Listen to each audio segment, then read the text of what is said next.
Good evening. Stormont belongs to you. The politicians who walk in every day are given the keys to that building by you. You are a stakeholder in how this country is run. And my job is making sure that you are right in the middle of political debate and discussion in this country. Over the last 24 hours, two major public figures have been interviewed by the COVID inquiry in Northern Ireland. The former First Minister, Arlene Foster, and the current First Minister, Michelle O'Neill. We will, in the coming days on Nolan Radio and across programming here at the BBC, scrutinise Arlene Foster's answers to the inquiry. So our programme tonight is mainly about Michelle O'Neill's answers yesterday. Ms Foster just ended this afternoon, so we already have a team working on it. But here's just a taste of what is to come when we do delve into Arlene's appearance today. SAGE weren't giving advice about standing up civil contingencies arrangements, were they? Because they'd been set up, from prior to the 24th of January. Yes, in correct. Westminster. Yes. And it's now 12th of March in Northern Ireland.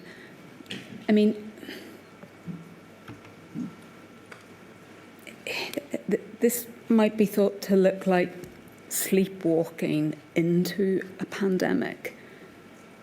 Baroness Foster. I totally reject that. I absolutely reject that. And the idea that we would sleepwalk into a pandemic when we had had such a determination to work for the people of Northern Ireland, to represent our constituents in a devolved administration, and that we would expose them to this in a willful way is just offensive, frankly. Well, it's just really difficult to understand why the most basic infrastructure for responding to a pandemic wasn't activated even by the declaration of the pandemic by the World Health Organization. As I said, we were receiving our information from SAGE. They had indicated that we should trigger interventions at quote-unquote the right time. The CCG had met on the 20th of February, albeit it hadn't met again, and NICMA was stood up on the 16th of March. With regards to Arlene Foster's testimony, there is a lot to talk about. That COBRA meeting was that test and trace was ended, wasn't it? Yes. In Northern Ireland. And the United Kingdom moved, didn't it, from the contain to the delay phase? Yes. What was your understanding at that time, or what had you asked about test and trace in Northern Ireland? Well, we had an executive meeting on the 12th of March, and amongst other things, it became clear that the testing and tracing had been paused by the Department of Health. And the answer when asked, I think I might have been in the chair at the time, and when one is in the chair, tries to allow ministers to ask questions. I was really asking Baroness Foster what questions you had asked prior to the 12th of March in order to understand what testing and tracing capacity there was in Northern Ireland. Well, I think I've indicated that it came up as an issue on March the 12th, and that's when it was discussed, and the Department of Health told us that they had paused the test and trace.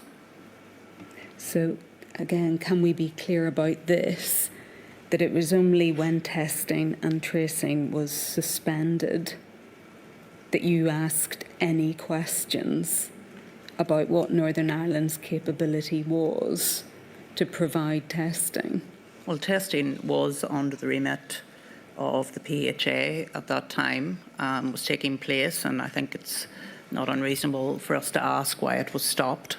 And you've seen the answer that was given to us by the Minister of Health at that time. It wasn't a question about when it was stopped Baroness Foster. It was a question as to whether you made any inquiry at all until testing was paused as to what Northern Ireland's testing capability was. Well, that's the answer I have given in relation to the testing was under the Public Health Authority, which is under the Department of Health. When it was paused, we asked why it had been paused. I don't think that's an unreasonable question. Sorry, is the answer to that straightforward question no? I've given my answer. Is the answer no? The answer is that testing was under the Public Health Authority, which is reporting to the Department of Health. Move on, I think, still. Yes, thank you, my lady. Jonathan Buckley's here tonight from the DUP. Do you think Arlene is welcoming the questioning? Well, Stephen, firstly, I haven't had a chance also to review the entire testimony from Arlene Foster today, so it would be unfair for me on just a particular clip to make a judgment of what her contribution was. I think it was candid and robust in typical Arlene Foster manner. I think one thing we have to understand for anybody that was around at that time in politics, this was an extremely difficult time for any minister. I remember engaging with Arlene Foster throughout the period of COVID, and I can say my experience as an elected representative was that she was extremely diligent and hardworking and cared passionately about trying to lead government through what was a very difficult time, and that goes right from the beginning of COVID right through to some of the most darkest moments. But all the inquiry's trying to do is get answers. Suzanne Breen, do you think these ministers that Arlene Foster clearly is used to it through the RHI inquiry, do you think, for example, that they were expecting this from this inquiry? Well, I think if they have looked at the way the inquiry dealt with witnesses in the previous weeks, they may not have. And I think a different tone and a different style of questioning has been adopted for Arlene Foster and Michelle O'Neill that wasn't there when Michael McBride was being questioned, that wasn't there when Jane Brady was up in front of the inquiry, that wasn't there with Robin Swan. And I have to say, I think that's wrong and I think that's unfair, and they should have been interviewed just as robustly as Arlene and Michelle was. Arlene obviously decided on a very different approach from Michelle. I think Michelle struck a very contrite and conciliatory tone yesterday. Arlene was curt, she was sharp, and she was at times confrontational. Obviously, they're at very different places in their career. Michelle is still answerable to the electorate. She's First Minister of Northern Ireland. Arlene Foster isn't. She's never going to have to go before voters again. Well, let's look in detail at Michelle O'Neill's full day of testimony yesterday, when she was questioned by the COVID inquiry. Our First Minister has now apologised for having gone to the funeral of the IRA commander and her friend, Bobby Storey. Despite watching the pain her attendance clearly inflicted on families who missed their loved ones' funerals month after month, it is only now, 4 years later, that Michelle O'Neill has apologised for attending the funeral of Bobby Storey. This was her testimony yesterday to the inquiry. I took every opportunity that I had in terms of the aftermath in both the Assembly chamber, in front of the Scrutiny Committee. I've said it publicly on a number of occasions about how sorry I am, and I am absolutely from the bottom of my heart sorry, because I would never, ever set out to hurt people. Michelle clearly getting emotional there. She mentioned the Assembly as one of the examples of when she apologised. She had not apologised for going to the funeral at the Assembly. I want you to watch and listen carefully to the actual words. She apologised at the Assembly for the hurt caused. She chose not in the Assembly to apologise for going. I wish to again say it today and to put on the public record that I am truly sorry for the hurt that has been caused to so many families who have lost a loved one during this time. My attendance at the funeral of Bobby Storey was to support a family during their grief as he was laid to rest. Over the past 9 months, I have worked tirelessly to rebuild trust and confidence with the public as a result of undermining the public health message And I will continue to work every day with ministerial colleagues, and I will continue to work across the 5 parties to take us through what is a global health pandemic, to save lives and to protect livelihoods. I am truly sorry that my actions have contributed to the grief or the heartache that has been felt and experienced by many people who've lost a loved one during this pandemic. That was never, ever my intention.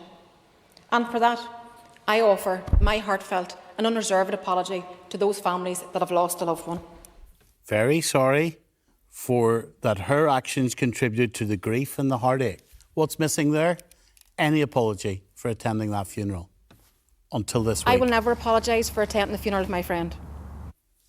That's what she had actually said after the funeral.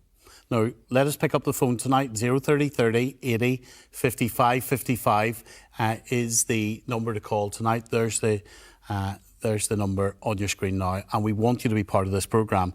Indeed, Anne and Enniskillen, you're the first call of the night into BBC One. Good evening, Anne. Good evening. Good evening. Do you think Michelle O'Neill's apology is sincere? No. Too little, too late. I'm very suspicious of the timing. I think a decision has been made here to make an apology, but it's too little, too late. And you know, really, Stephen, there was more than Michelle involved in this funeral. You know, I sat every night and I watched the press briefing of what we could do and what we couldn't do, because my brother was in a care home at that time. He passed away in December 2020. And just listening to various press releases today, I wonder if the regulations or advice given in the months before contributed to his death. You know, we didn't have a funeral, and it was so important to my brother Basil. What do you say to Michelle O'Neill? Too little, too late. I think it's a public relations exercise, this. And and I'm speaking personally, Stephen. I know there are other people, maybe they're better people than I am, that have accepted her apology. But I'm sorry, the heart is still as raw with me today as it was in December 2020. Thank you for talking to us tonight. You were talking to us on the radio this morning. We're trying to give people at the heart of this story space on the Nolan Show. It's what we do. Katrina, your dad, you lost your dad. I did. Do you accept Michelle O'Neill's apology? I was there yesterday and she came across as sincere and contrite.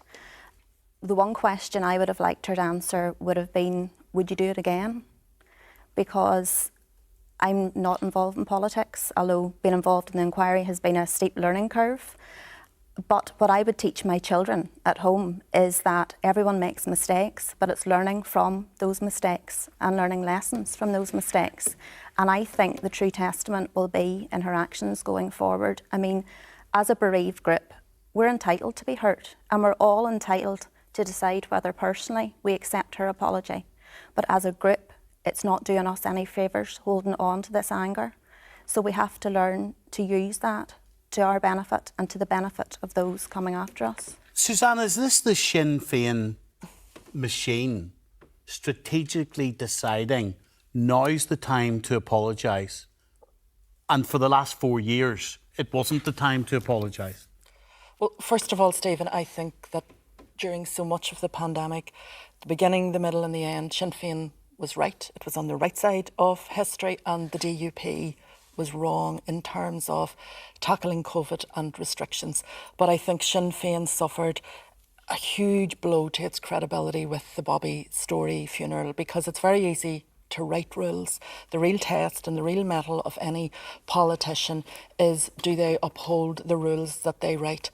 And For me, this isn't a green or orange issue. There were just so many thousands of people across Northern Ireland, unionist, nationalist and neither, who did the right thing for the public good, didn't hold wakes, restricted the numbers at funerals, stayed locked outside cemetery gates. And Sinn Féin effectively, whether it liked to or didn't like to, whether it meant to or not, it made a mockery of their sacrifice. Because when it came to funerals... Sorry to cut across you, but how did they not mean to do? There was pre-planning before the funeral. There was no apology after the funeral. And for 4 years, these statements that are given to the Assembly, that, you know, Sinn Féin person, it's a pretty coordinated party.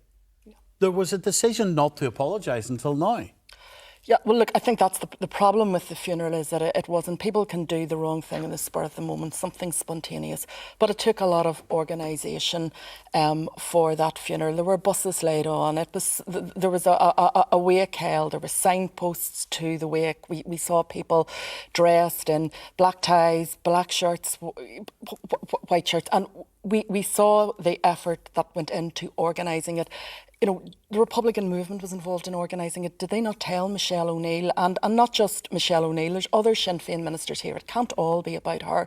Did they not tell those ministers and Mary Lou McDonald what was happening? When Michelle O'Neill showed up, did she not think, oh, I can't do this is in breach of COVID guidelines, I need to go? And if that was too embarrassing and she was there, then I think she did need to apologise immediately. That would have been a more sincere and genuine effort.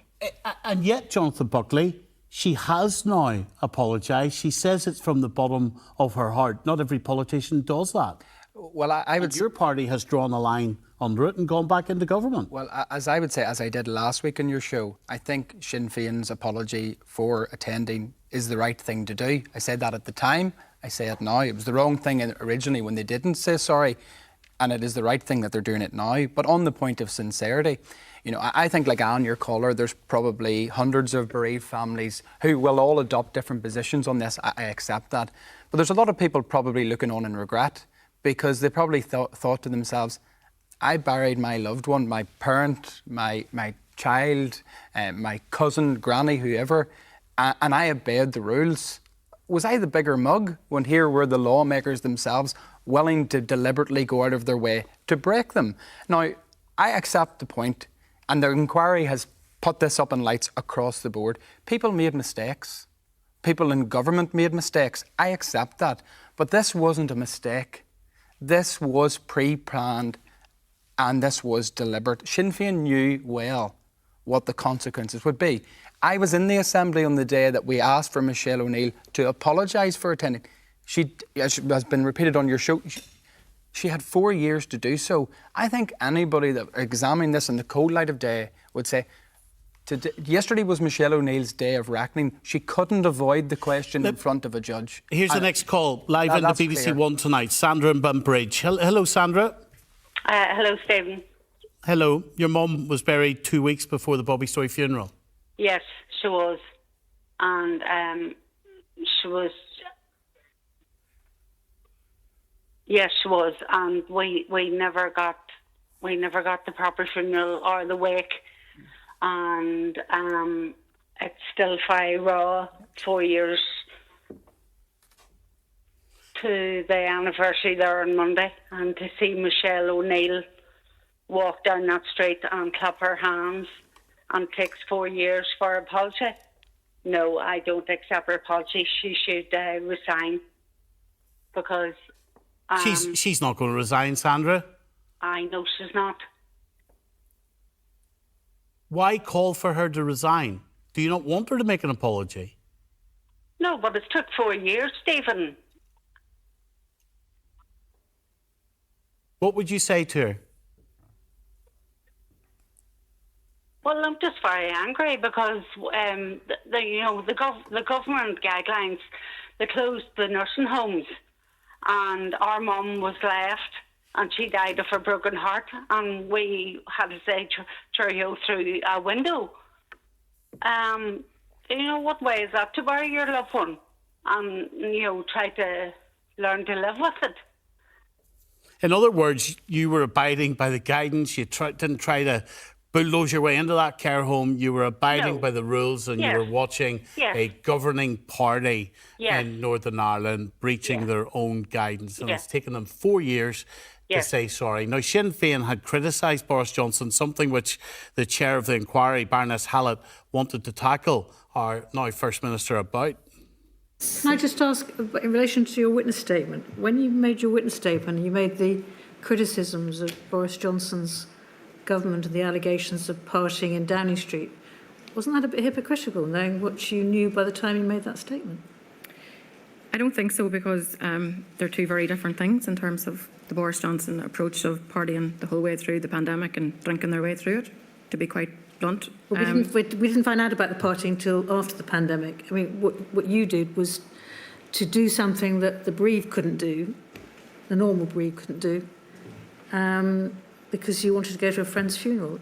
Isn't that then saying that what Boris Johnson's government did was wrong, is a bit hypocritical? No, I don't think so, because what I did under the understanding of the regulations at that time, and I know we don't want to open that up, my lady, but I have answered to that. But I do accept wholeheartedly that I, in some way, damaged our executive relations with colleagues who had been working very hard with me the whole way through. I also accept wholeheartedly that I damaged the public health messaging, and I had work to do to regain that. But I did that. I worked hard to regain that trust and confidence and to lead us for the next year and a half through the pandemic. So the only reason I'm pressing on the statement is the point of principle is that those who set the rules should obey the rules both in spirit and in the letter. That's really the point I'm making. Yeah, and I should have anticipated the outworking of what I did. Sorry to interrupt. Was it really that difficult to anticipate the outworking of what you did, Miss O'Neill? It was, insofar as far as I was concerned, on a personal invite, attending a cortege of 30 people. And I tried not to open this up, but just that's the basis on which I attended. But I've said it. I'm sorry. I'm sorry for what it did. I should have, anticipated the fallout. I should have anticipated what would happen in the aftermath. So let me get this right, First Minister. You could not foresee, so you couldn't anticipate the hurt that would be caused when you attended that funeral. That's what you're telling us. It did not enter your mind. Is that right? You see, this is not just about what Michelle O'Neill could anticipate. Because the notes, so Michelle O'Neill goes to the Bobby Story funeral, and there's then an executive meeting, and Michelle O'Neill addresses the executive, and the civil service miraculously lost the notes, and then the notes miraculously were found again. So this is not just about anticipating. We can actually see what was in Michelle O'Neill's mind, not before the funeral, but after she attended and after she was watching the news and seeing grieving families cry. Let's actually have a look at some of the notes, shall we? These are the minutes of the meeting that took place after the funeral with your executive colleagues. And you addressed them at, from the bottom of page 1. And if we go over the page, I think you invite your colleagues to divorce their views of Mr. Story from your actions, that you were invited by the family, that you were honoured to do so. Huge figure, knew thousands would wish to attend. Online streaming, watched by 250,000 people. If I go down that a little bit, people entitled to view, people vote with feet. Applause along the Andersonstown Road. No dilution in my mind of public message. No offence intended. You were entirely unapologetic on the 2nd of July, weren't you? So I think that I have reflected there. I think I would go further than what I said in that minute. It was immediately after the funeral itself, and I think what I've said there in terms of not diluting the public message, that was wrong, because clearly I did, and I have acknowledged that. But you still did it. And if you can't, let's go back to anticipating again. Suzanne, if we have a political leader in Northern Ireland whose guidance is to tell everybody else not to attend the funerals of their loved ones, and she does it herself, what does that say about her capability to run a country?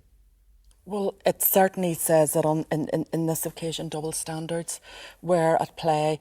And look, Bobby Story was a huge figure to the Republican movement, the Republican community. There's no doubt about that. No bigger a figure than someone's mother is in their life, father is, grandfather is, son is, daughter is in their life. Well, let me make the point, Stephen. He was Sinn Féin's Northern chairman, 20 years in jail, led the Great Escape in 1983 from the H blocks. And this argument that, you know, people wanted to show their respect to him, which unionists won't like, but that's the way he was viewed in the Republican community. But in the summer of 2020, there was another big figure in Irish politics and Irish history died. And that man was John Hume. And, you know, John Hume is an absolute political giant on this island. And yet John Hume's family and John Hume's political colleagues, his comrades, took a very different approach. There was no special status for John Hume when he died. The funeral was dignified, it was within the rules, and I think that is right. I think it's right that John Hume was buried the same way as he lived his life, no better or no worse than any ordinary person, and there shouldn't be a hierarchy in death. Bobby Story should have been buried just the same as every other person that died during COVID. Maria Cahill, the journalist, is joining us this evening as well. After that funeral, Maria, good evening to you. Sinn Féin has become an even more popular political party under the leadership of Michelle O'Neill, who therefore has become even more popular as a leader. She has the support of her community. Well, she may well do, but that doesn't get away from the fact that yesterday there was an inquiry in which she was under pressure. Let's also roll back a wee bit. I mean, I think that actually this apology has served to distract somewhat from the very serious fact that messages were deleted against legal advice. But also, I mean, I understand the hurt that other families are feeling too. We buried my grandmother 5 days before Bobby's Story in West Belfast. We had to stand at almost the other end of the cemetery watching men in blue boiler suits with masks on lowering her into the ground. So I get the anger around it. I get the charges of the fact that the perception was that there were two sets of rules for people, one for politicians and one for people. But I just want to nail this, Stephen. Because Michelle O'Neill yesterday mentioned on a number of occasions that she was there as a personal invite for the family, taking part in a cortege of no more than 30 people. Anybody with eyes, you know, who is looking at the footage of that funeral would find that a very hard stretch. And actually, I think that takes away from the apology yesterday. It didn't serve her very well. Not only did Michelle O'Neill walk in the immediate cortege, which was consistent of 30 people behind the coffin. I think we could show some of this footage of the funeral. Yes, but I think she also then addressed a crowd through a microphone at Milltown Cemetery, in a cemetery that Bobby Story wasn't even being buried in. So his coffin was taken out of a hearse, a flag was unfurled by other people, draped over it, for a circus pantomime of politicians speaking to a crowd of thousands in a cemetery, and he was then cremated a drive 30 miles away. Michelle O'Neill read a Robert Frost poem at that cemetery and then broke social distancing guidelines when a photograph was taken of two men standing beside her. So there's much more actually, I think, to recognise and apologise for than simply attending the funeral mass. I think this has been a very difficult time for Sinn Féin, whether they have the political support now or then or not. There's no getting away from the fact that a pandemic, actually, the problem with them is that they cost lives. And if you then do something, anything which undermines the public health message, then the likelihood is that other people will follow. And, you know, we were in a really dangerous situation in 2020 where potentially lives were lost as a result. I am wondering tonight that you cannot take it away from Michelle O'Neill as a political leader in this country, that she's a hugely successful leader. Look at what is happening to Sinn Féin under her leadership. But I'm asking you, Michelle O'Neill, you're my First Minister, as well as you're everybody's First Minister around this table. And so I'm asking you tonight, who is the real Michelle O'Neill? Is it the Michelle O'Neill who apologised and got emotional while apologising at that COVID inquiry yesterday for going to the funeral? Or is it the Michelle O'Neill? Let's look at these notes yet again, which went missing and now have appeared. Civil Service found them, having lost them. Look at what Michelle O'Neill was telling the executive ministers. She was honoured. She was invited by the family to go. She was honoured to do so. And she saw your pain, and that's what she was telling the executive. Huge figure. She knew thousands would wish to attend. That's not about 30 people. So, Michelle, you actually told the executive you knew thousands would wish to attend. Where was your public message as our First Minister telling thousands not to attend? You were the Deputy First Minister at the time. You told the executive that stewards lined the route to prevent people joining the cortege. That's how many they were, that we had to work with the PSNI. Such were the crowds. You said people were entitled to view. You said people voted with their feet. You said organisers tried to keep people apart. And you said there was no dilution in your mind of public messages, and no offence intended. And yet we see a completely different message yesterday. Who are you? Now, we invited Sinn Féin to appear on the programme tonight. They don't want to do so. It will never stop us asking questions on your behalf. Victoria's in Glengormley. Hello, Victoria. Hiya, Stephen. Thank you for calling us to BBC One. Go ahead. All right, love. I'm from the same neck of the woods you're from, and I think it's a disgrace what she done. And her apology, it doesn't mean anything to those who lost loved ones. Our Queen, head of state, sat in Westminster Hall on her own and buried the Duke of 70 years of marriage. She didn't break the rule. She done it. But Michelle O'Neill, they knew fine rightly the crowd would be out there. They closed off Roselawn. No one could get in, only them. And they, like Maria Cockle said there, they done a show of strength in Milltown, and Michelle O'Neill posed for photographs. So I just think, no. If it was anyone belonging to me, no way, I wouldn't forgive her. I couldn't forgive her. So I couldn't. And for Anne Breen saying a great figure, Bobby Story, what, killing people? Murdering people? And he's a great person? God forgive you, even thinking that way. I didn't say that he was a great person.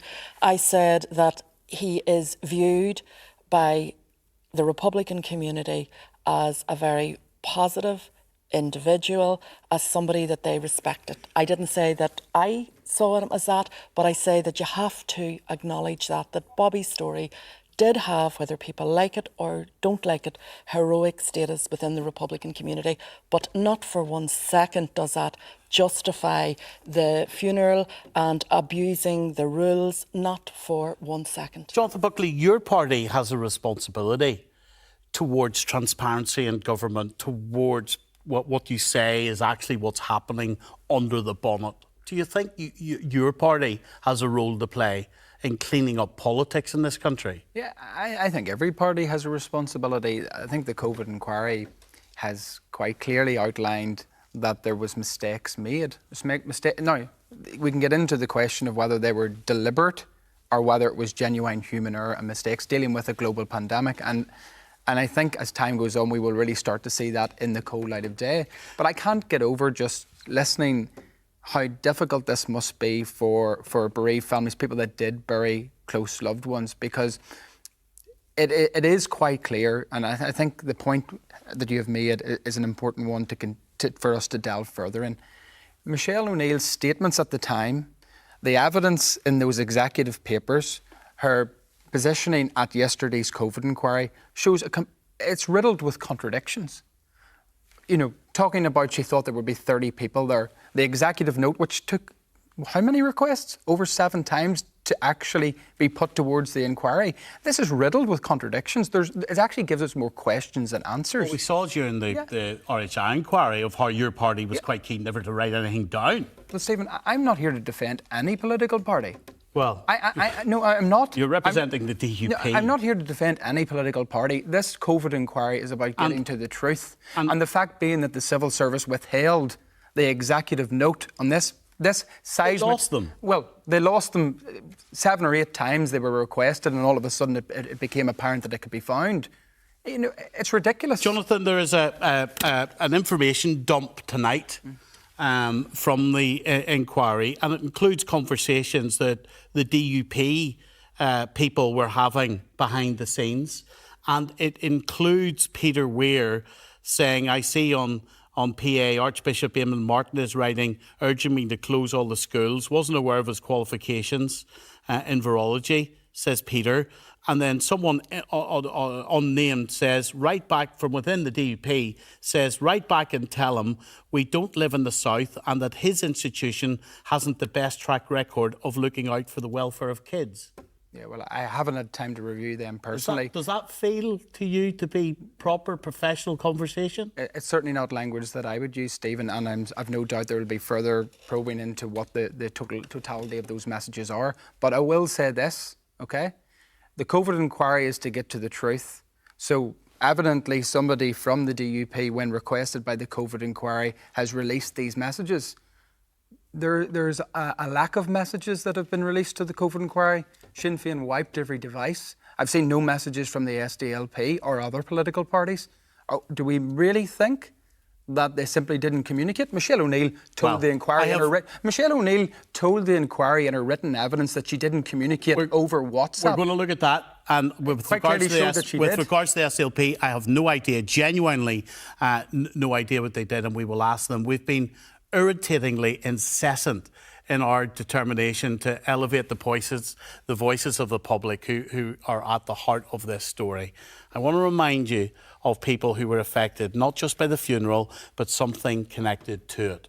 The weekend after the funeral, now we're in July 2020 here, it was the weekend, so I was off work and I got contacted by a source who told me that there was another shocking revelation that they wanted to put into the public domain via the Nolan show. They told me that families had been locked out of Roselawn Cemetery, except for one, Bobby Story and his family, that they had been given special treatment. So I'm sitting at the side of the road outside a petrol station. I immediately contacted Belfast City Council, and I will never forget this to the day I die.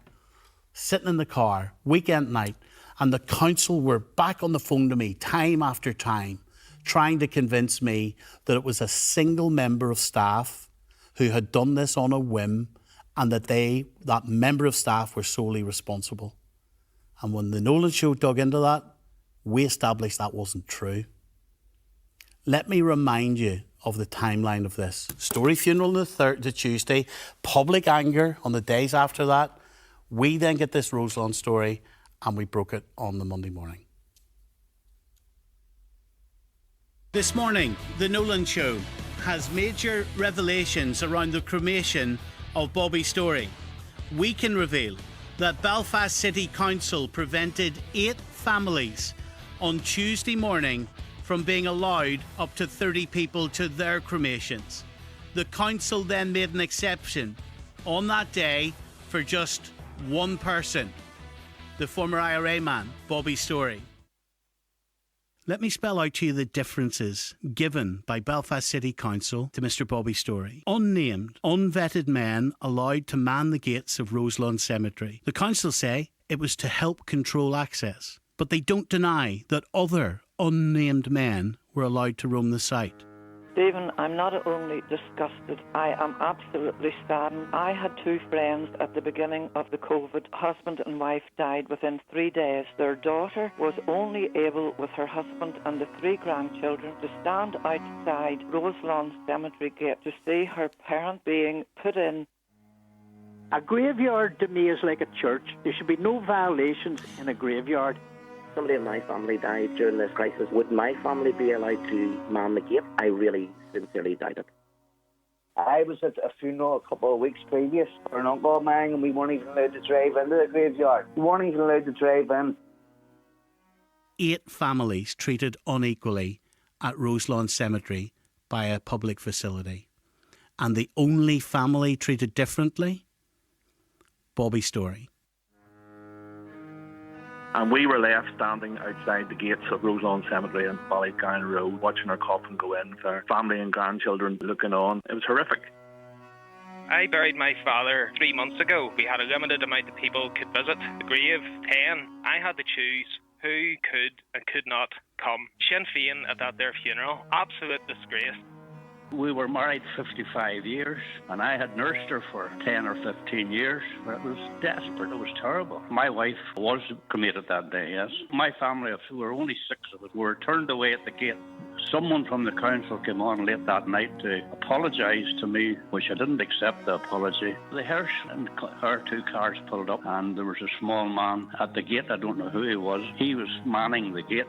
And Undertaker returned to our cars and said, "I'm sorry, you're not allowed in here." And they drove on and through, and we were turned away.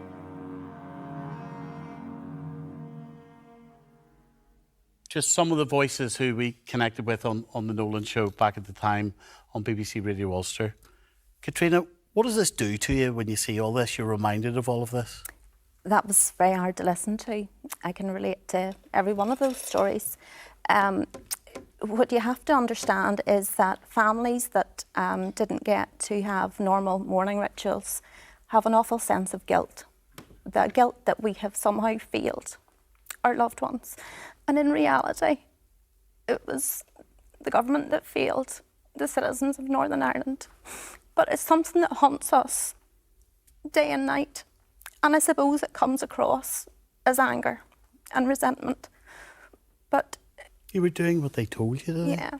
And sometimes you think to yourself, weren't we the bigger fools? You know, and I certainly know that if it was to happen again in my lifetime, I don't think I would ever be as compliant again. So, whilst not everyone can understand, and you have to remember, it wasn't only people that died from COVID, you know, people didn't get cancer treatment, people didn't get transplants, you know, so many people that just died of natural deaths still didn't get the respect and the honour they should have had when it came to the final departure. You know, so I can understand and empathise with every one of those stories. And don't be feeling guilty. It's a difficult one. I know it's not healthy, but it's the one common theme throughout all of our stories. Look, in a pandemic or any type of emergency, a decent citizen does what the government's asking them to do.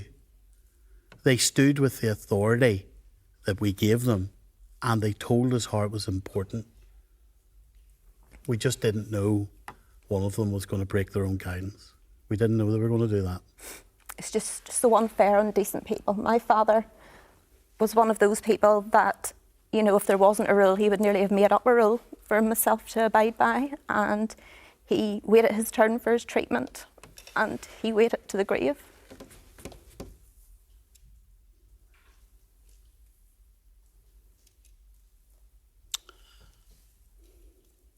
I'm sorry. You all right? Yeah. Brendan's been out on the streets of Belfast trying to garner more opinion about Michelle O'Neill, our First Minister's apology yesterday.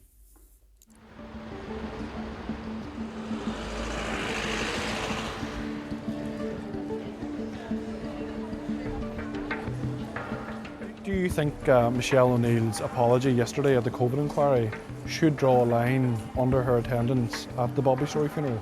I definitely think it should draw a line over it. You know, it's all past, and a lot of people are hurting from COVID, and we don't need any more pain or, you know, digging it all up again.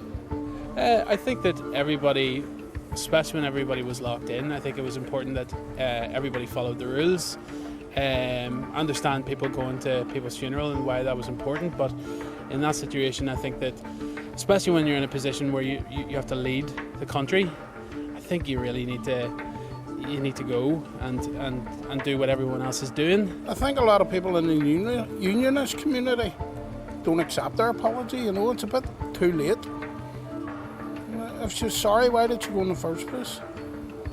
So I think her apologies, it doesn't mean anything. A lot of people died, couldn't get to their funerals. So she's no different from anybody else. She just shouldn't have went in the first place. Do you know what? See, to be truthful with you, I think it should all be water under the bridge. Now, let's move forward. It has happened. We need to move forward. She's made her apology. There's been a lot of things that's happened. I think it's water under the bridge. She's made her apology. We need to move on. We've got a new government. Let's start fresh. Well, if you say you're sorry for something, that's it. You know, draw a line. I think this country, that's what's wrong with it. Everybody's just living in the past too long. I think she made a serious error of judgment, and I think she's really going to have to pay the consequences. Resignation, I think, is the only way out of that one. Really? You think she should? I think so, yeah. Untenable position to be in. We can keep dragging up the past if we want to live in the past. But it's time for those people to take on the leadership role and plan for the future. And I want to know what they're going to do in the next 6 months and 6 years to make this place a better place to live.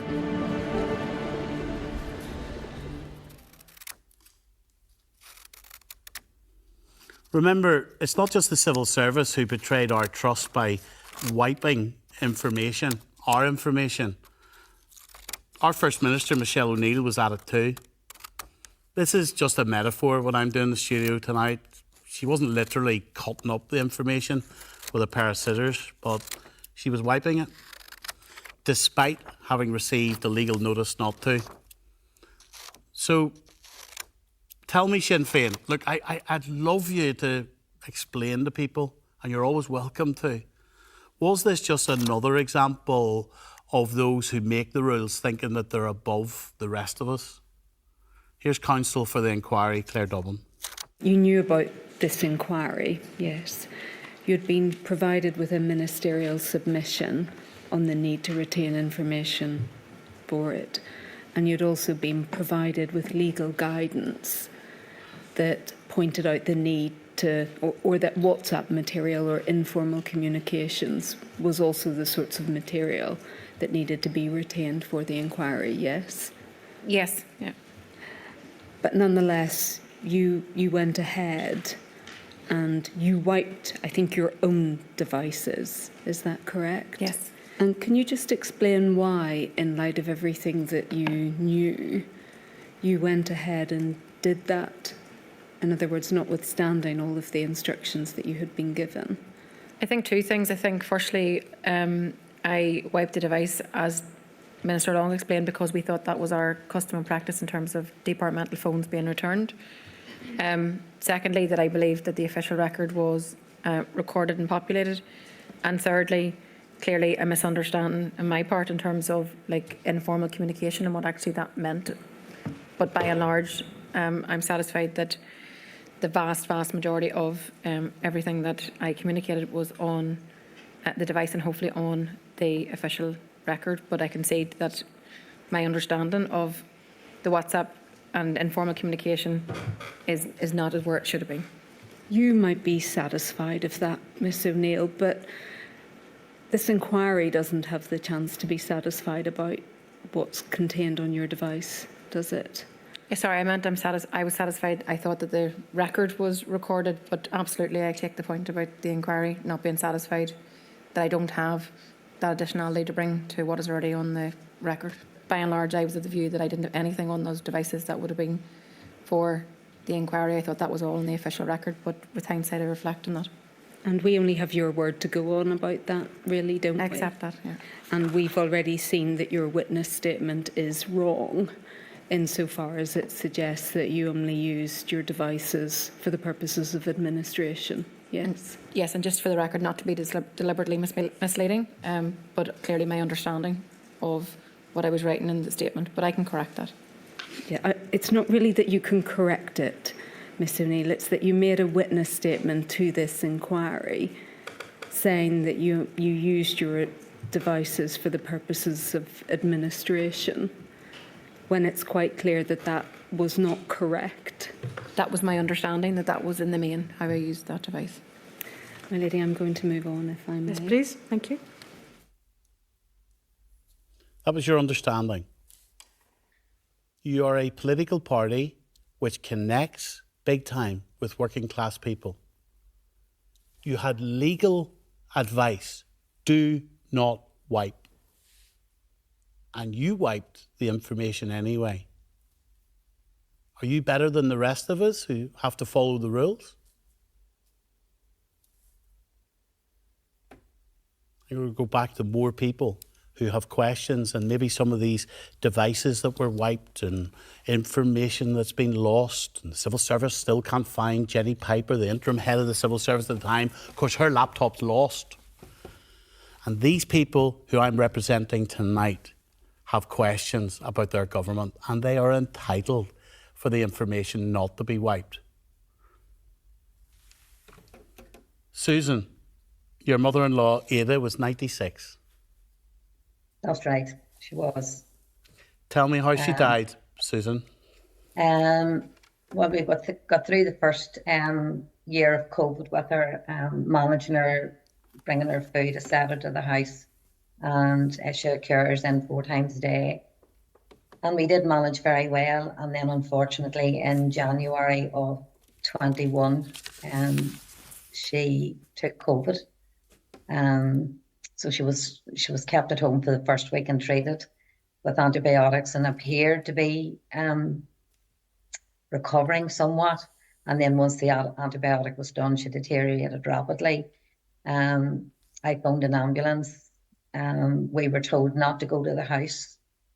So talk me through the restrictions. Talk me through how the restrictions impacted on you, what you were prevented from doing because you followed the guidance. Well, we weren't allowed. We weren't allowed into the house. Only the main carer was allowed in. And Granny had chosen to stay in her own home. She didn't want to move in with any of us.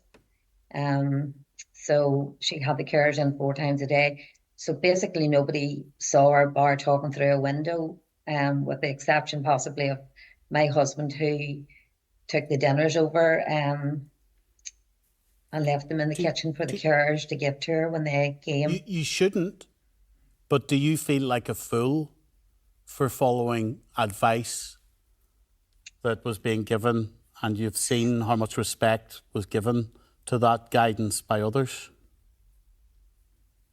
Stephen, to be honest with you, I don't feel, I personally don't feel like a fool. You shouldn't. In that I did what I believed, and we did as a family what we believed was right, to save lives. But am I angry? Am I hurt? Are we hurt at what Michelle O'Neill did? Yes, very hurt. Although she's not the only one, you know, her name is the one that's been in the main spoken out there, but she wasn't the only one that you know, broke that rule. But yes, very hurt at what she did. Like, I mean, when it come to Granny being buried, Granny was brought home in a coffin to the front door of her wee house. She couldn't even be brought into her home. And we had to follow that hearse. We didn't get touching the coffin. We got into the church, only 12 of us, and she had a significant family. Like, Granny had 5 children of her own. She had 9 grandchildren, and she had 18 great-grandchildren, some of them quite grown up. So as a family, how do you pick 12 out of that can go into the church? How do you tell people standing along the road that couldn't even come close to you, you know, I'm sorry, you can't come into the church, you know? It was so undignified, and as somebody previously described, having to stand back and watch people suited and booted as it is, putting the coffin into the ground. It's totally alien to, you know, a normal wake and a normal funeral, and therefore I feel we have never had closure. And do you compare the images that you have in the mind, in your mind, of your mother-in-law to the images of Bobby Story's funeral? Yeah. And I don't take away from the hurt that the Story family themselves will have felt. You know, Bobby Story was probably a husband, a son, you know, a father, and no doubt loved. You know, and therefore the Story family are grieving, and they're not even probably getting a chance to grieve with all of this going on. But what Michelle O'Neill and all of those other people that went to that funeral did was to run roughshod over the feelings and the views of those of us that abided by the rules and regulations. Maria Cahill, Sinn Féin has such a domination, certainly, within the nationalist electorate. Have we got to move on from this? Have we got to draw a line after now this apology? I think that it's very, very difficult for those people who have been extremely hurt and bereaved to put it to the side whenever there are still things which need to be addressed. So, for example, Mary Lou McDonald was also there. She hasn't spoken in the last number of days, as far as I'm aware, to say whether she would go again. She is on record previously as saying if she were Taoiseach, she would have gone. So I think that raises serious questions around political judgment. But in terms of the political cycle here in the North or Northern Ireland, things do move on. I mean, they've moved over the last number of years. We're here because there was an inquiry yesterday, and we're back onto the subject again. But I think going forward, there are a number of things across the board that the executive need to get into their heads. One, they are accountable, or supposed to be, to the public. Wiping messages and not being able to find minutes is not a very good way to do business. And I think that collegiately and collectively needs to be addressed. There need to be proper, robust systems in place. But in relation to this specific issue of the breach of guidelines around the pandemic and this huge funeral, I think that there are quite a number of public figures in Sinn Féin. Martina Anderson, for example, who said that Michelle O'Neill needed to be there because she gave the Republican movement comfort and guidance. Pierce Doherty was there. He addressed the crowd in Milltown Cemetery also. Jerry Adams was there, Mary Lou McDonald was there, Conor Murphy, I think, was there also. There are questions collectively for the Sinn Féin leadership about how they view the public, and whether indeed there are rules for them and rules for everyone else. Jonathan Buckley, you're the biggest unionist party in Northern Ireland. Is there anything within our political system where you're going to hold Michelle O'Neill or anybody else to account? Yeah.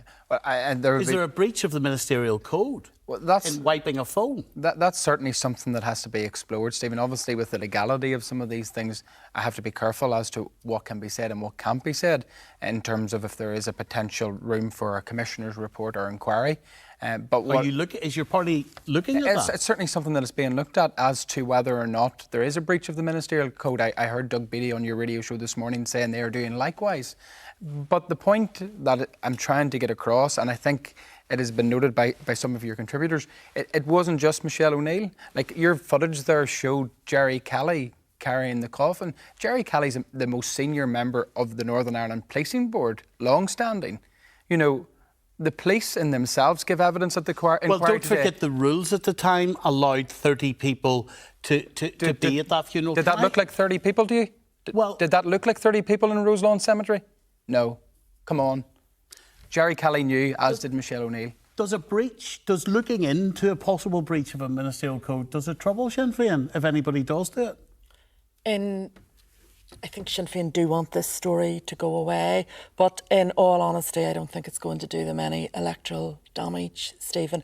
It's obviously extremely painful and insulting for other bereaved families from that time. They were treated like second-class citizens, and this is from a party that talks so much about equality and speaks of parity, of esteem on such a regular basis, and it's really, really regrettable how ordinary families, as I said earlier, unionist, nationalist and neither, what they had to undergo.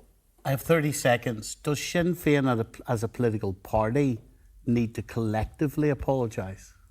I think that this is likely all that we have. We're going to get what Michelle O'Neill said at the inquiry, and I think people generally have moved on from COVID. It was dark and dismal days, and very few people will have sat through Michelle O'Neill's evidence. I think there was 5 hours of it. People will just have seen the clips, and I think, rightly or wrongly, they're going to move on. Well, look, we will be covering the testimony of Arlene Foster and the Assistant Chief Constable at the time, Alan Todd, on the Nolan radio show in the coming days. I think at the end of this show, it is the right time to remind ourselves of the dedication many politicians and civil servants gave to us day after day to try to save as many of us as possible from COVID. They are among those of us in the community who are entitled to straight, unequivocal answers about how decisions were made. They are entitled for the civil service not to lose laptops, not to suddenly lose information, not to delete things. They are entitled to that. And our ministers and our politicians not to delete when they've been told not to. Tonight's programme has focused on our First Minister, Michelle O'Neill. Why, Michelle, did you delete information? Is it really because you couldn't understand a simple instruction, do not delete? How can you convince us that you really are sorry when at the time that other people were following your guidelines, you were breaking them at the funeral of your friend? You tell us you're a First Minister for all, and yet you publicly drilled your message home that you would never apologise for going to a funeral when it was your friend. You have apologised now. Does that mean that Sinn Féin, your party, will never hurt people again by thinking there's a different rule for Sinn Féin compared to everybody else?